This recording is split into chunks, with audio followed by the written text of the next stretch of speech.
high network quantum. Aset digital terbesar Anda bisa lenyap bukan karena Anda ceroboh menjaga pasprase, bukan pula karena serangan phishing yang canggih. Ada ancaman yang jauh lebih fundamental, yang menyerang langsung pada logika matematika yang mengamankan dompet Anda. Selama ini kita percaya bahwa enkripsi blockchain adalah benteng yang tidak bisa ditembus. Namun, kepercayaan itu sedang diuji secara nyata oleh kehadiran komputer kuantum. Ini bukan lagi wacana masa depan atau fiksi ilmiah. Mesin-mesin super yang dikembangkan raksasa teknologi saat ini sedang dilatih untuk memecahkan algoritma rumit dalam hitungan detik, algoritma yang sama yang melindungi Bitcoin, Ethereum, dan tentu saja, P-Network. Jika fondasi matematikanya runtuh, maka kepemilikan Anda atas ribuan koin Pi menjadi tidak relevan, karena kunci pengaman berangkas Anda menjadi transparan seperti kaca. Pertanyaannya sekarang sangat sederhana namun menyakitkan. Apakah P-Network, proyek dengan basis pengguna raksasa ini, benar-benar dibangun untuk bertahan hidup di era post-kuantum? Atau kita hanya sedang menunda waktu sebelum krisis keamanan yang sebenarnya terjadi? Untuk menjawab ini secara objektif, saya tidak akan menggunakan spekulasi atau rumor. Saya telah membedah kembali white paper teknis, menelusuri dokumen kepatuhan Mika, dan menganalisis setiap aktivitas core team hingga Minggu kedua Januari 2026 ini untuk mencari jejak persiapan teknis mereka. Fakta yang saya temukan mungkin akan mengubah cara pandang Anda terhadap keamanan aset jangka panjang Anda. Selamat datang di J-Coin, tempat kami mengupas kebenaran di balik gembar-gembor.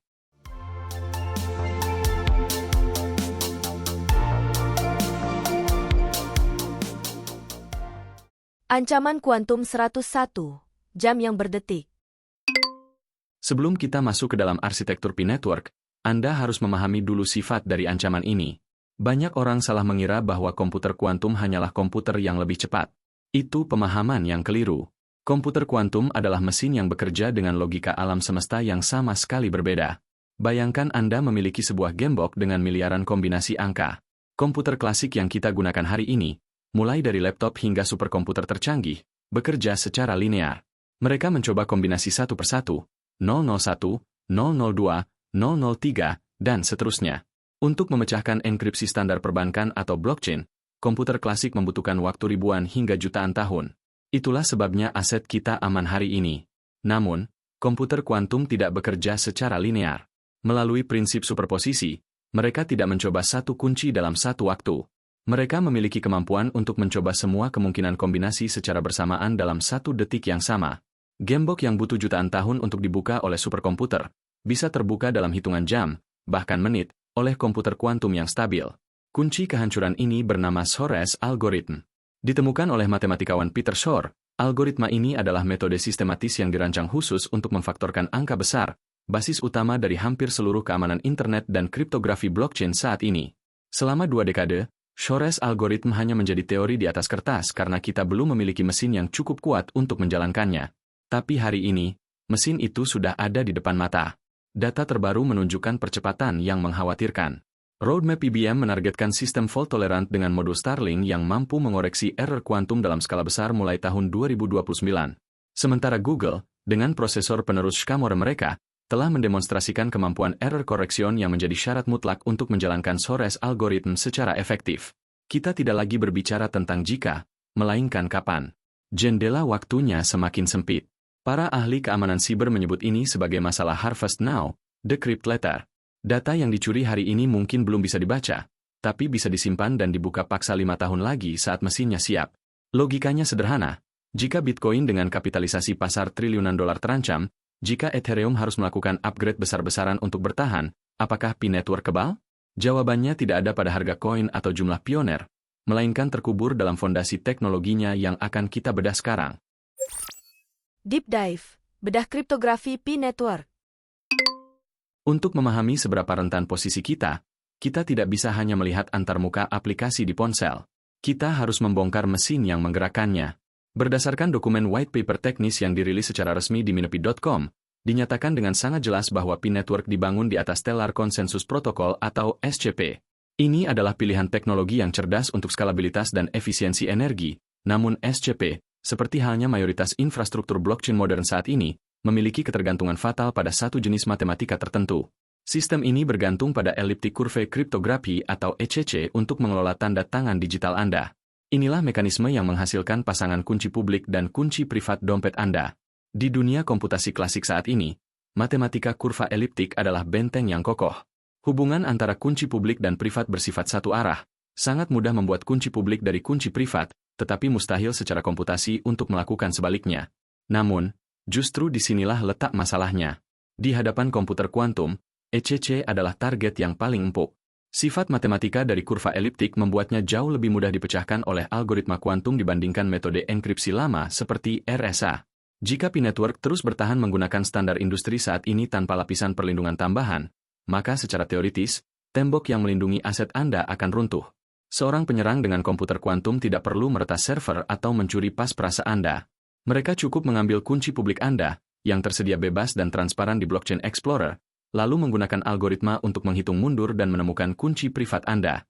Pertanyaan besarnya adalah, apakah core team tidak menyadari kerentanan fundamental pada protokol SCP ini? Apakah mereka menutup mata? Saya tidak puas hanya dengan asumsi. Saya melakukan penggalian lebih dalam, menelusuri dokumen legal dan kepatuhan yang sering diabaikan oleh kebanyakan orang. Dan saya menemukan jawabannya di dalam dokumen white paper kepatuhan MiCA atau Markets in Crypto Asset milik P-network, bagian Technology Related Risk, halaman 13-14. Di dokumen yang disusun untuk regulator Eropa ini, tercantum secara resmi bahwa kemajuan teknologi yang cepat dapat membuat metode kriptografi saat ini menjadi usang atau tidak lagi aman. Ini termasuk risiko teoretis yang mungkin timbul dari teknologi masa depan seperti komputer kuantum. Temuan ini menunjukkan bahwa tim Pi menyadari adanya risiko ini secara regulasi, tetapi menyadari bahaya dan memiliki perlindungan aktif adalah dua hal yang berbeda. Ini bukan risiko yang terlewatkan, dan ini bukan ketidaktahuan. Bahaya kuantum adalah risiko yang sudah teridentifikasi secara resmi dalam dokumen legal mereka sendiri.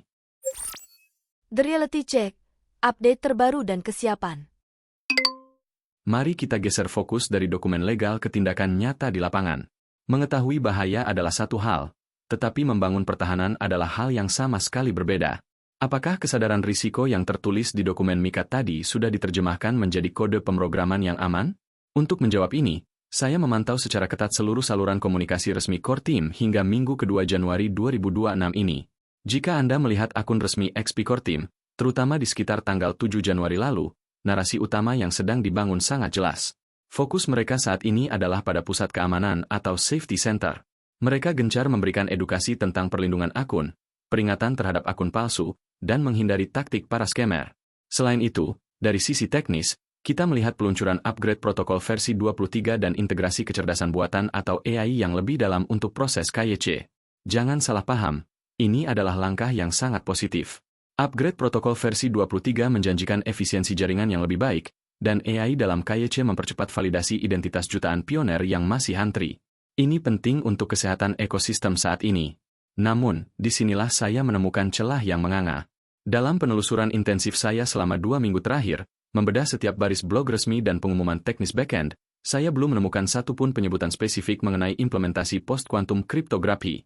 Tidak ada roadmap transisi kunci, tidak ada uji coba tanda tangan digital jenis baru, dan tidak ada diskusi teknis terbuka mengenai migrasi ke algoritma tahan kuantum. Kita melihat upgrade kecepatan. Kita melihat upgrade validasi identitas. Tapi kita sama sekali belum melihat adanya pembangunan perisai anti-kuantum dalam roadmap publik mereka. Padahal, seperti yang kita bahas di awal, ancaman ini menyerang fondasi matematika, bukan sekedar keamanan akun dari pencurian password biasa. Sehebat apapun safety center menjaga password Anda, itu tidak akan berguna jika kunci privatnya bisa dihitung secara matematis oleh mesin kuantum.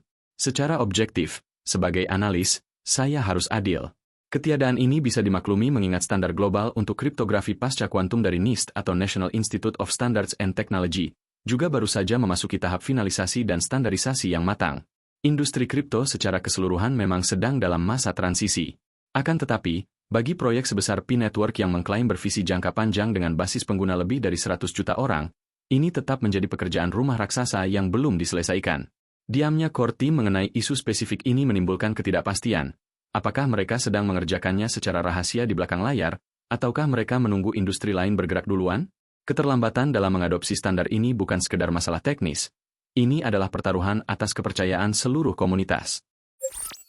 Masa depan, apa solusinya? Lalu, apakah ini jalan buntu? Apakah kita harus panik dan menjual aset kita saat open-minded fitur DEX tiba nanti? Tentu saja tidak. Tujuannya bukan menebar ketakutan, tapi membangun kesiagaan. Ada jalan keluar teknis yang sudah dipetakan oleh para ilmuwan. Solusi utamanya adalah melakukan operasi transplantasi jantung pada protokol jaringan. P-Network, cepat atau lambat, harus bermigrasi dari standar lama ke apa yang disebut lattice-based cryptography atau kriptografi berbasis kisi. Ini adalah jenis matematika baru yang strukturnya sangat kompleks, multidimensi, dan terbukti sangat sulit ditembus bahkan oleh komputer kuantum sekalipun. Secara spesifik, Pi perlu mengadopsi algoritma yang baru saja disahkan oleh NIST, seperti Kristallskyber untuk enkripsi data, dan Kristals di lithium untuk tanda tangan digital transaksi kita. Ini adalah baju zirah masa depan yang akan menggantikan ECC. Namun, solusi ini datang dengan harga yang mahal. Dan ini adalah tantangan teknis terbesar bagi P-Network. Algoritma anti-kuantum seperti di lithium memiliki kelemahan fatal, ukurannya yang gemuk.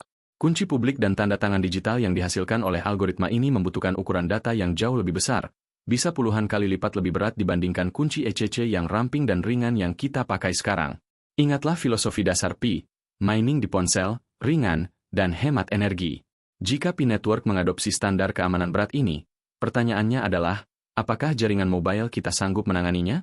Apakah ponsel dengan spesifikasi standar mampu memproses transaksi yang tiba-tiba menjadi jauh lebih berat tanpa menguras baterai atau menghabiskan kuota data? Ini adalah dilema engineering yang rumit, memilih keamanan maksimal tapi mengorbankan aksesibilitas mobile, atau tetap ringan tapi rentan terhadap masa depan. Disinilah spekulasi terukur saya masuk. Kita tidak boleh lupa siapa arsitek di balik proyek ini. Dr. Nicholas Kokalis memiliki latar belakang akademis yang sangat kuat dari Stanford University, salah satu pusat inovasi teknologi terbaik di dunia. Sangat kecil kemungkinannya seorang PhD dari Stanford tidak memonitor perkembangan quantum computing. Besar kemungkinan, tim internal Pi sedang meracik solusi hybrid atau mengembangkan protokol khusus yang bisa menyeimbangkan keamanan kuantum dengan efisiensi mobile. Tetapi, sebagai pioner dan calon investor, kita tidak bisa hanya berpegang pada kemungkinan atau reputasi gelar akademi semata. Kepercayaan di dunia blockchain dibangun di atas transparansi, bukan asumsi. Kita membutuhkan roadmap yang jelas. Kita perlu melihat rencana mitigasi ini tertulis dalam pembaruan white paper selanjutnya. Melihat risiko nyata P-Network. Sebagai kesimpulan dari bedah data kita hari ini, P-Network berdiri di atas fondasi teknologi yang sangat solid dengan protokol SCP-nya. Ini bukan proyek main-main. Namun, seperti halnya Bitcoin, Ethereum, dan hampir seluruh aset kripto yang ada di dompet Anda hari ini, Pi sedang berada dalam sebuah perlombaan maraton melawan waktu, berpacu dengan kedatangan era komputer kuantum. Kita sudah melihat buktinya. Dokumen kepatuhan Mika membuktikan bahwa core team sadar sepenuhnya akan ancaman ini. Mereka tahu badai itu akan datang. Tetapi, kita sebagai komunitas harus jujur.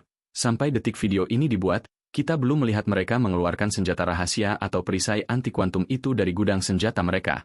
Bola sekarang ada di tangan pengembang, dan juga di tangan Anda sebagai komunitas. Saya ingin mendengar pendapat Anda di kolom komentar, dan saya ingin Anda menjawab dengan jujur.